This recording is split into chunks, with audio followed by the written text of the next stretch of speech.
주시고요. 사랑한다 말씀하시는 하나님이라는 제목으로 여러분들과 말씀을 나누도록 하겠습니다. 사랑하는 여러분, 사랑한다는 말을 들었을 때 여러분들의 기분은 어떻습니까?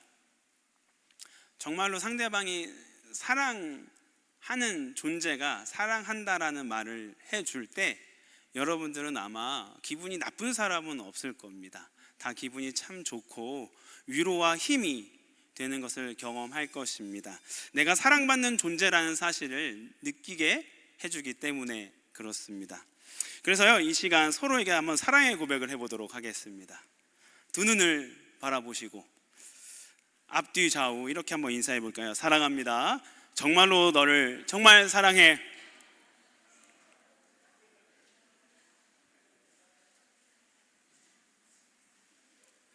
네, 어색했죠? 한번 다시 하도록 하겠습니다. 좌우 앞뒤 사람 정말 아이 컨택하면서 사랑해, 정말로 너를 사랑해, 그렇게 한번 인사해 주시면 좋겠습니다.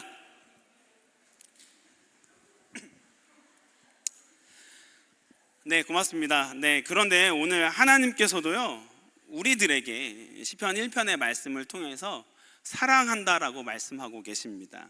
나는 너를 사랑한다. 너는 나의 자녀다.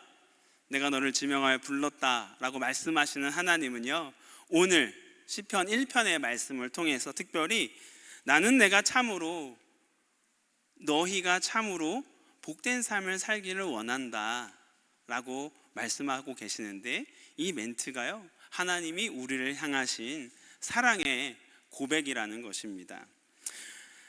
모든 부모가 자녀가 풍성하고 평안한 인생을 살기를 원하는 것처럼 우리의 참 부모 되신 하나님께서는요, 여러분들이 이 땅 가운데서 평안할 뿐만 아니라 복을 경험하며 풍요로운 삶을 살기를 원하십니다.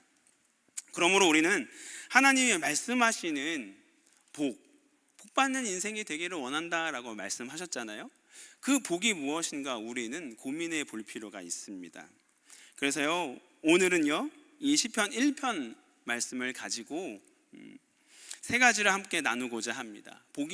진짜 복이 무엇인지, 그리고 그 복을 어떻게 누릴 수 있는지, 그리고 마지막으로는 그 복을 누릴 때 우리의 삶에 일어나는 유익, 결과가 무엇인지 한번 세 가지를 한번 나눠보도록 하겠습니다. 이 말씀을 통해요, 우리를 향한 하나님의 사랑의 메시지가 여러분들에게 전달되기를 소망합니다. 첫 번째는요, 그래서 하나님께서 주시고자 하시는 복, 우리가 추구해야 하는 복은 무엇이냐입니다. 우리는 흔히 복이라고 하면 우리가 계획했던 대로 인생이 좀 잘 풀리는 것, 그것을 좀 복이라고 생각합니다.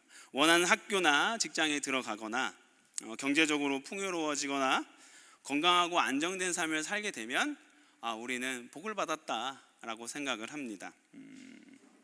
부와 건강, 행복과 평화도 하나님께서 귀한 선물로 주시는 것은 맞습니다. 그리고 당연히 우리에게 필요한 부분들이기도 하죠. 우리에게 중요한 부분에는 틀림이 없습니다. 그러나 성경이 말하고 있는 복은 우리가 원하는 것을 모두 얻고 성과를 내고 인기를 받으며 재정적으로 넉넉해지는 것, 그 이상의 것이다 라고 말씀하고 계십니다. 성경에서는 진짜 복이 있다라고 하는데, 이것을 누려야 된다라고 하는데, 그럼 과연 그것이 무엇일까요? 그것은요, 하나님께서 말씀하시는 진정한 복을 알려면 우리가 하나님의 형상대로 지음받았다는 사실에서 시작해야 합니다. 창세기 5장 1절을 한번 보도록 하겠습니다. 하나님이 사람을 창조하실 때 하나님의 모양대로 지으시되 라고 되어 있습니다. 사람은요, 존재 자체로 귀하고 복됩니다. 사람의 가치는 그가 얼마나 많은 것을 가지고 있고 얼마나 성공을 했으며 얼마나 인기를 누리고 있느냐로 평가되는 것이 아닙니다. 절대 아닙니다. 우리의 가치는요, 하나님께서 우리를 그분의 형상대로 지으셨다는 사실에서 시작됩니다. 그러므로 옆에 있는 분들과 다시 한번 이렇게 한번 인사해 보겠습니다. 하나님의 형상대로 지음받은 당신은 너무 귀합니다. 나 보면 안 돼요, 여러분.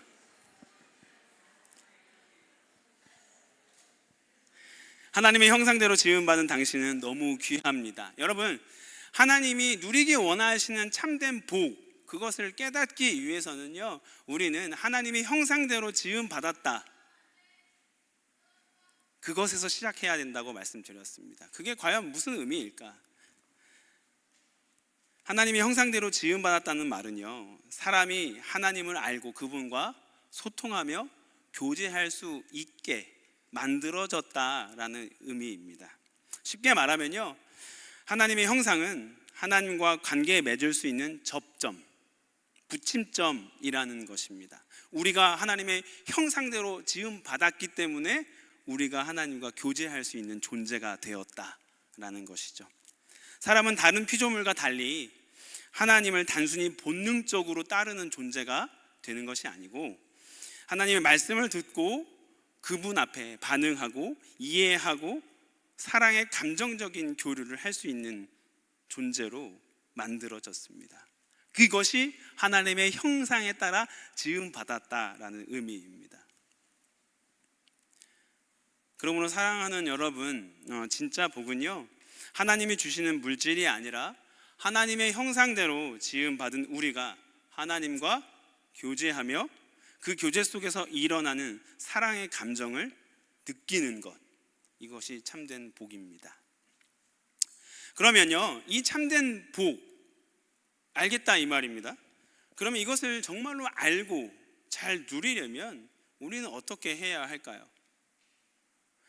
머리로 아는 것이 아니라 마음으로도 알아야 우리가 신앙이 풍성해지는 것이거든요. 그렇다면 하나님의 형상대로 지음받아서 우리가 하나님과 교제하는 사람이 되어서 그 안에서 하나님의 사랑을 경험하는 것이 참된 복이라고 했는데, 그것을 어떻게 일상생활에서 우리가 누릴 수 있을까요? 시편 1편 1절을 한번 보겠습니다. 같이 한번 읽어볼까요? 시작. 복 있는 사람은 악인들의 꾀를 따르지 아니하며 죄인들의 길에 서지 아니하며 오만한 자들의 자리에 앉지 아니하고. 이 말씀에는요, 동사 3가지가 나옵니다. 따르다, 서다, 앉다. 여기서 따르다는 걷다라는 단어로 쓰입니다. 한 사람이 어딘가에 점점 몰두되어지는 과정을 묘사하고 있습니다. 예를 들면 이런 거예요. 한국이 월드컵에 떨어졌습니다. 그래서 축구 보는 흥미가 현저하게 떨어졌습니다. 그렇지만 마침 제가 브렌트후드에 가다가 쇼핑몰 전광판에 월드컵 경기 하는 것을 이렇게 딱 보게 되었습니다. 축구 경기인데 아르헨티나 경기가 이렇게 하는 것을 이렇게 보게 되었어요. 그걸 보면서 걷다가 이렇게 흘깃흘깃 봤는데 메시가 공을 잡고 열심히 잘 하는 것을 보니까 어떤 마음이 들겠습니까? 다가가서 좀 보고 싶잖아요. 그래서 다가가서 보게 됐습니다. 그러다가 너무 잘해요. 이러다가 아르헨티나가 우승하는 거 아닌가? 이런 생각들을 하면서 보게 됩니다. 그러면서 브렌트우드 쇼핑몰 분수대 옆에 딱 앉아서 그 경기를 끝까지 지켜보는 저를 발견하게 되었습니다. 어때요? 따르다가, 걷다가, 서다가 앉아버렸습니다. 축구 경기에 몰두되어지는 저의 모습, 여러분 상상이 되십니까? 이 시편 1편 1절의 말씀은요, 사람이 어떤 것에 몰두되어지는지를 묘사하고 있습니다. 특히 시편 1편의 저자를 통해서 참된 복을 경험하기 위해서는요, 하나님과 교제하며 그분의 사랑 안에 거하는 삶을 삶에서 누리기 위해서는 특히 악인, 죄인, 오만한 자의 삶에 몰두되지 말라고 말씀하고 있습니다. 이들의 공통점이 무엇일까요? 악인, 죄인, 오만한 자, 하나님을 모르는 삶입니다. 더 크게 보면 하나님을 좀 무시하는 삶이에요. 조금 더 과격하게 표현하면 하나님을 거부하는 삶, 미워하는 삶이다라고 말할 수 있습니다. 여러분, 누군가에게 관심이 없고 더 나아가서 무시하거나 미워하면 그 상대방과 함께 시간을 보낼 수 있습니까? 절대 그럴 수는 없습니다. 좋은 점을 발견할 수 있겠습니까? 절대 그럴 수 없습니다. 사랑의 교제를 할 수 있겠습니까? 절대 그럴 수 없습니다. 결국 시편 1편 1절의 말씀은요, 내가 어디로 걷고 어디에 서서 어디에 앉아 있는지, 어디에 몰두하고 있는지를 돌아봐라 라는 말씀입니다. 특별히 악인, 죄인, 오만한 자, 하나님을 없이 하거나 하나님을 무시하거나 하나님을 거부하는 것에 혹시 몰두하고 있다면 그 자리에서 벗어나라. 그래야 하나님과 사랑의 교제를 하며 참된 복을 경험할 수 있다라고 말씀하고 계시는 것입니다. 여러분들이 지금 혹시 집중하고 있는, 몰두하고 있는 것들이 어떤 영역, 무엇입니까? 생각해 볼 수 있었으면 좋겠습니다. 혹시 그것이 여러분들의 삶의 방향이 하나님을 외면하게 하거나 하나님을 무시하거나 하나님을 거부하고 있는 것이라면, 그것에 몰두하고 있다면 여러분 도전드립니다. 이 시간 과감하게 그것을 내려놓을 수 있기를 도전합니다. 그것을 거부할 수 있기를 도전합니다. 혹 그 몰두하고 있는 것이, 그 방향이 하나님을 거부하고 하나님을 무시하지만 여러분들의 삶에 나름대로의 부귀영화와 좀 어느 정도의 괜찮은 성과를 가져올 것처럼 보이게 할지라도 여러분 그것을 내려놓을 수 있기를 바랍니다. 왜요? 그것은 죄인의 길입니다. 그것은 오만한 자의 길이고요, 그것은 악인의 길입니다. 우리가 그곳에 나아갈 때, 그것에 몰두할 때 어떻게 돼요?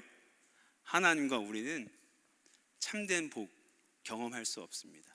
하나님의 임재를 경험하고 하나님과 교제하는 삶, 그것이 참된 복이라 했는데 그것을 경험할 수 없습니다. 다른 말로 하면 뭐예요? 하나님의 형상대로 살아갈 수 없다라는 말입니다. 하나 더 말씀드리면 우리가 참된 복, 어떻게 일상생활 속에서 경험할 수 있을까? 우리가 몰두하는 것을 돌아보라라고 말씀드렸습니다. 근데 한 가지만 더 말씀드리면요, 성경 말씀이 온통 하나님의 사랑의 메시지, 러브레터라는 사실을 기억해야 되는 것입니다. 디모데후서 3장 15절에서 16절은 이렇게 쓰여져 있습니다. 성경은 능히 너로 하여금 그리스도 예수 안에 있는 믿음으로 말미암아 구원에 이르는 지혜가 있게 하느니라. 모든 성경은 하나님의 감동으로 된 것으로 교훈과 책망과 바르게 함과 의로 교육하게 유익하니 이는 하나님의 사람으로 온전케 되어지며 모든 선한 일을 행할 능력을 갖추게 한다. 무슨 말입니까? 온전케 되어지는 것이 하나님이 원하시는 뜻이다라는 것입니다. 왜 하나님이 여러분들에게 온전함을 요구하실까요? 그 온전함이 있어야 우리가 하나님과 사랑의 교제를 할 수 있는 것입니다. 하나님의 사랑의 메시지를 발견할 수 있는 것입니다. 그리고 그럴 때 우리는 참된 복을 경험할 수 있게 되는 것입니다. 성경 모든 곳에서는 하나님의 사랑의 손길, 하나님의 사랑의 러브레터가 가득 담겨져 있습니다. 성경을 보기 시작하면 여러분들은 성경 보는 것이 너무 곤욕이 되거나 너무 의무가 돼서 큐티책 피는 것조차 불편해지기 시작할 것입니다. 성경 66권이에요. 글자도 되게 작아요. 종이도 되게 얇아요. 글이 너무 많습니다. 근데 그것이 정말로 하나님이 우리에게 주신 러브레터라는 사실로 기억되면 펼쳐보고 어떤 사랑이 담겨있나 보고 싶을 것입니다. 근데 그 사실을 잊고 성경을 보기 시작하면 어려워집니다. 근데 우리는 어렸을 때부터 또 교회 종종 나오면 말씀 봐야 합니다 이런 이야기를 너무 많이 들었어요. 그러니까 어떻게 해요? 일상생활에 말씀 잘 안 봐지게 돼요. 그러니까 괜히 약간의 그냥 불편함과 또 죄책감, 미안함, 하나님께 죄송함으로 살게 됩니다. 거기서 자유할 수 있기를 바랍니다. 그러기 위해서는요, 하나님의 말씀이, 성경이 우리에게 향한 하나님의, 신랑이 신부에게 향한 러브레터라는 사실을 기억하면서 볼 수 있어야 합니다. 여러분, 우리 아내가 저에게 편지를 썼는데 제가 그 편지를 두렵고 떨림과 몸이 건조함과 불편함으로 본다고 생각해 보십시오. 우리 아내는 어떨까요? 기분이 상당히 이상할 겁니다. 근데 우리가 하나님의 말씀을 두렵고 떨림으로만 본다면, 무미건조함과 불편함으로 본다면 우리는 사랑의 메시지를 발견할 수 없게 되는 것입니다. 내가 좋아하는 사람이 준 편지, 카톡을 볼 때 되면 기분이 너무 좋습니다. 그럼 어떻게 돼요? 한 번 더 들여다봅니다. 어떤 의도와 어떤 마음으로 썼는지 그 쓴 사람의 감정이입을 하며 하나하나 곱씹습니다. 그러면서 어떻게 돼요? 더 기분이 좋아지죠. 아, 이런 마음으로 썼겠구나. 아, 이렇게 해서 이런 표현을 썼겠구나. 아, 이래서 이런 단어를 썼겠구나. 너무 좋습니다. 여러분, 연애 편지 그렇게 보지 않습니까? 여러분들이 좋아하는 사람이 보낸 카톡 그렇게 보지 않습니까? 그 마음으로 성경을 보아야 한다는 것입니다. 그러면요, 그 안에서 어떤 일이 일어나냐면 시편 1편 2절의 말씀 한번 읽어볼까요? 같이 시작. 오직 여호와의 율법을 즐거워하여 그의 율법을 주야로 묵상하는도다. 러브레터로 보아야만 여러분 밤에도 보고 일상생활에도 보고 계속적으로 고민하고 생각할 수 있는 것입니다. 이 말씀이 여러분들의 삶의 실제가 되는 것입니다. 그 은혜가 있을 줄 믿습니다. 이 은혜가 우리 안에 가득하기를 도전합니다.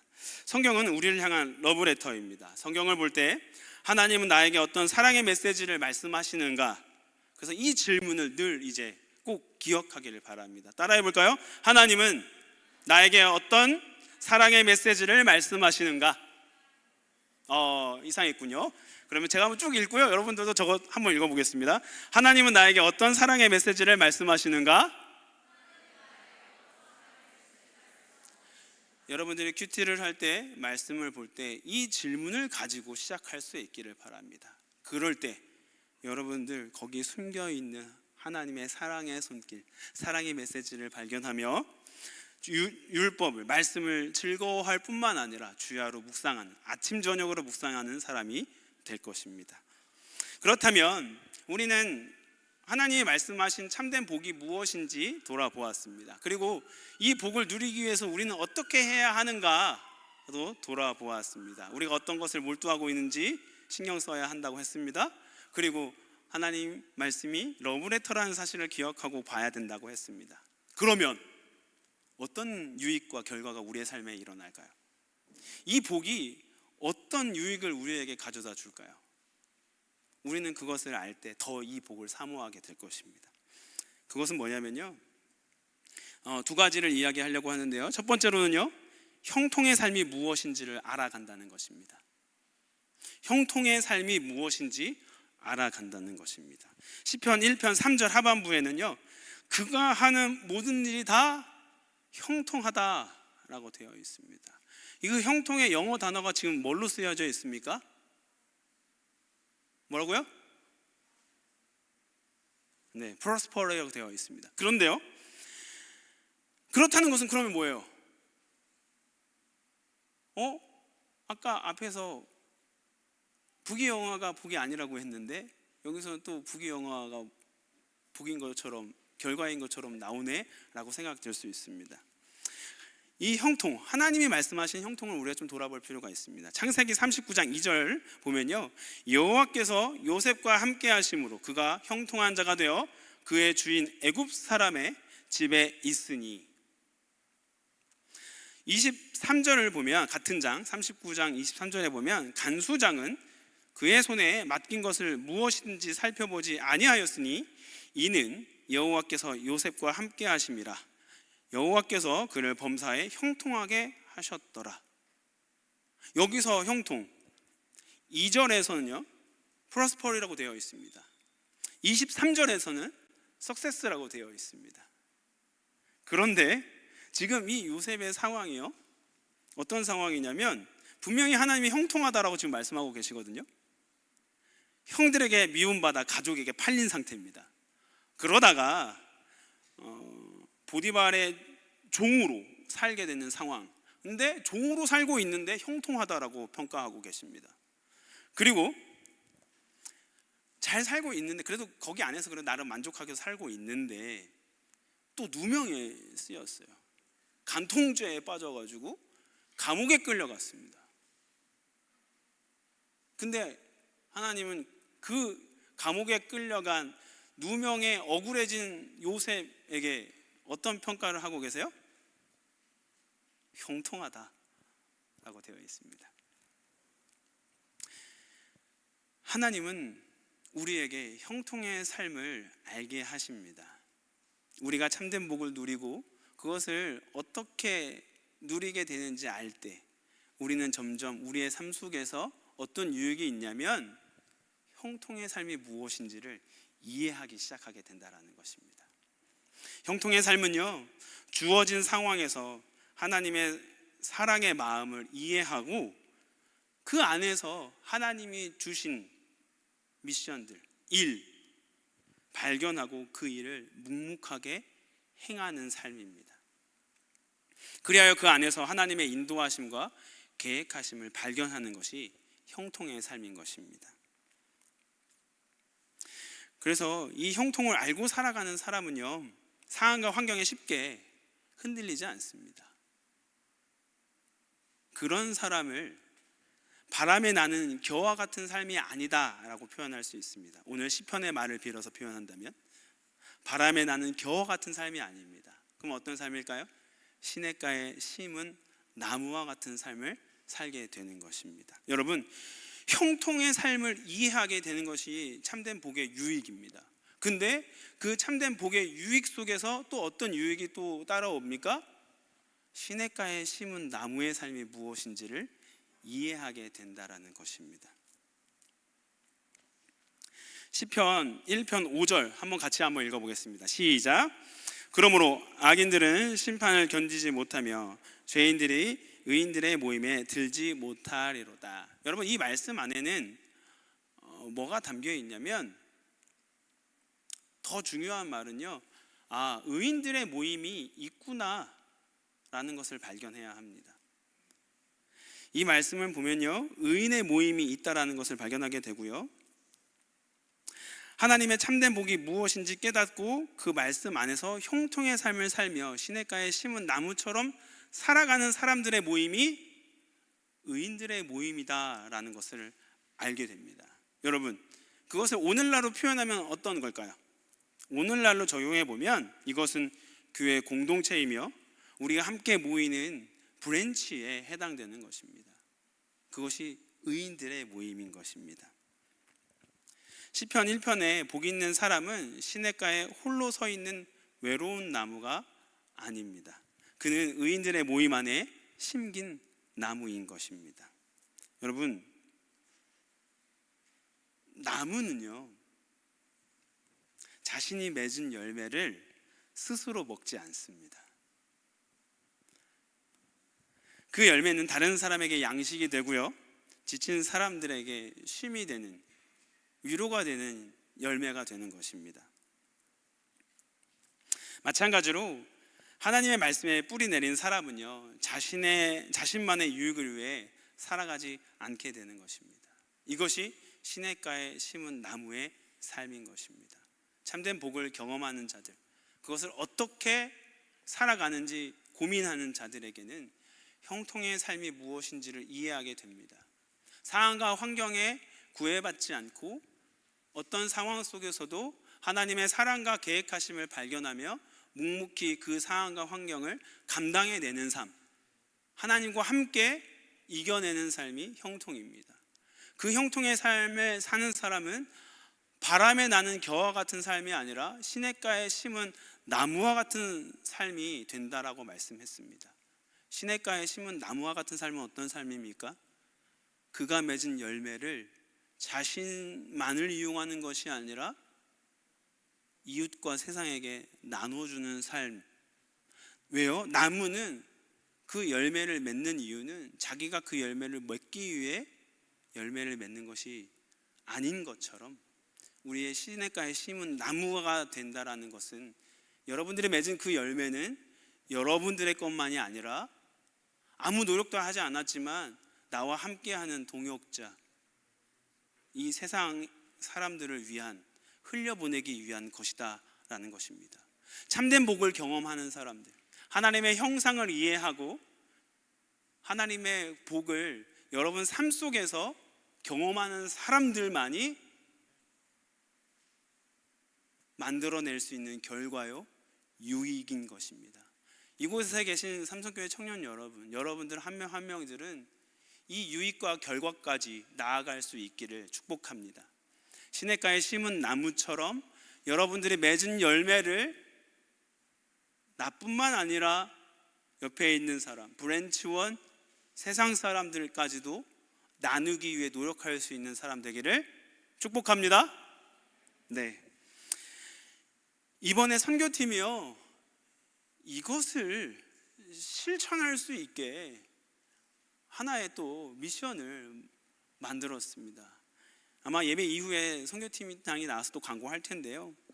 프로젝트명 콩콩 사랑 콩콩 사랑. 콩 심은 데 콩 나고 사랑 심은 데 사랑 낳는다. 너무 좋은 말이에요. 여러분, 저는 이 슬로건을 보면서 선교팀이 참된 복이 무엇인지를 이해하고 있고 참된 복을 어떻게 발견해 가는지 알고 있을 뿐만 아니라 참된 복에서 나오는 유익과 결과를 누리는 삶을 살고 있구나라는 것을 보게 됐습니다. 여러분, 그런 사람들이 제안하는 프로젝트 여러분 참여해야 될까요? 하지 말아야 될까요? 다시 하겠습니다. 그런 사람들이 모인 사람들이 여러분 제안한 이 프로젝트 참여해야 할까요? 말아야 될까요? 네, 방금 해야 돼요 하신 분들을 다 참여해 주시기를 부탁드립니다. 여러분, 여러분들의 맺은 열매를 흘려보내기 위해 하나님께서 맺게 하신 것이라는 사실을 기억할 수 있기를 바랍니다. 그러므로 콩콩 사랑 프로젝트에 참여할 수 있기를 도전합니다. 그것을 통해서 참된 복이 무엇인지를 더 생각하게 될 겁니다. 그리고 그 복을 어떻게 누리는지 더 알게 될 겁니다.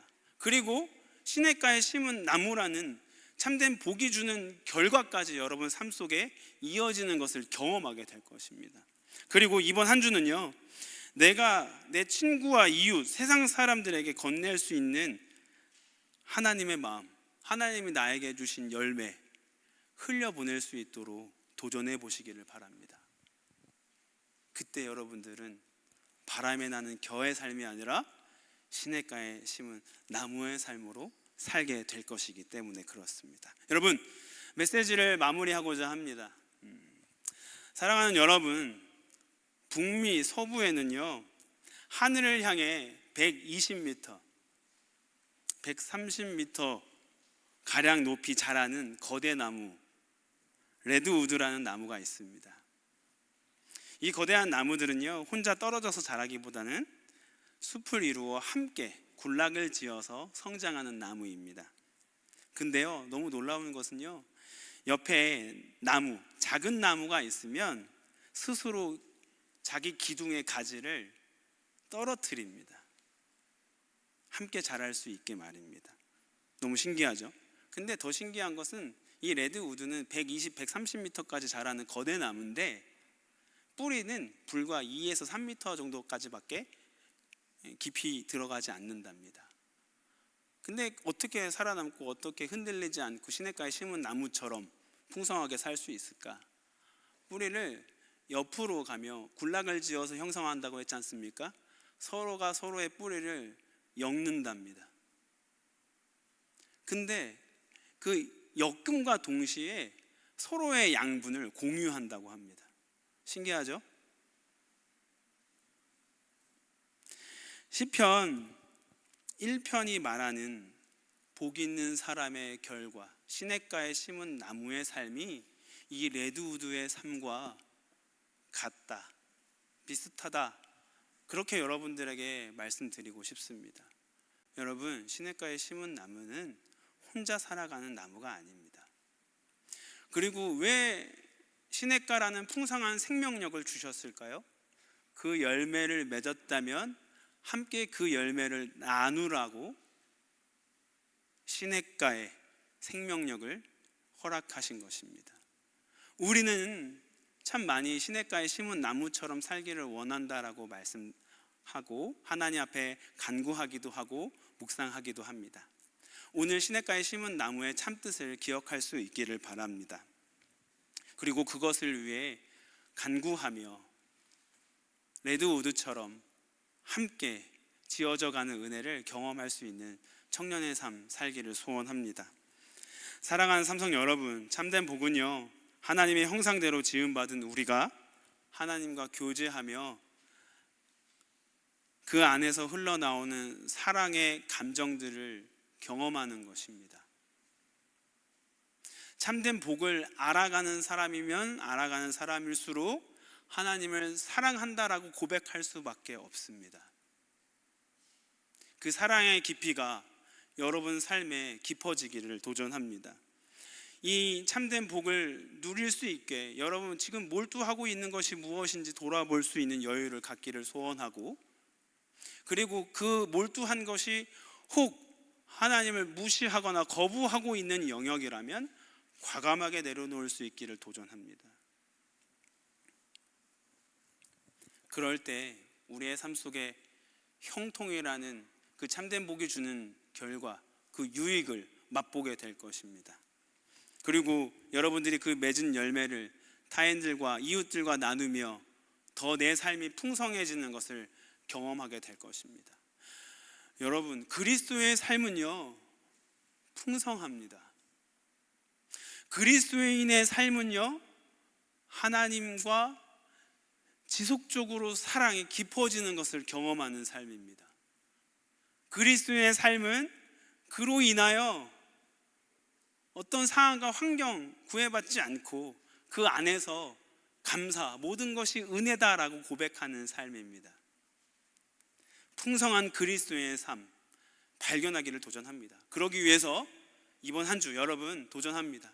참된 복이 무엇인지 고민할 수 있기를 바라고, 그것을 어떻게 누릴 수 있는지 돌아볼 수 있기를 바라고, 그 안에서 오는 유익과 결과를 생각해 볼 수 있기를 바랍니다. 시편 1편, 그 안에 담겨져 있는 하나님이 사랑한다 말씀하시는 사랑의 메시지를 발견하며 오늘 이번 한 주 안에서 승리하는 여러분 되기를 축복하고 도전합니다. 아멘. 같이 찬양하면서요 들었던 말씀을 가지고 기도하면 좋겠습니다.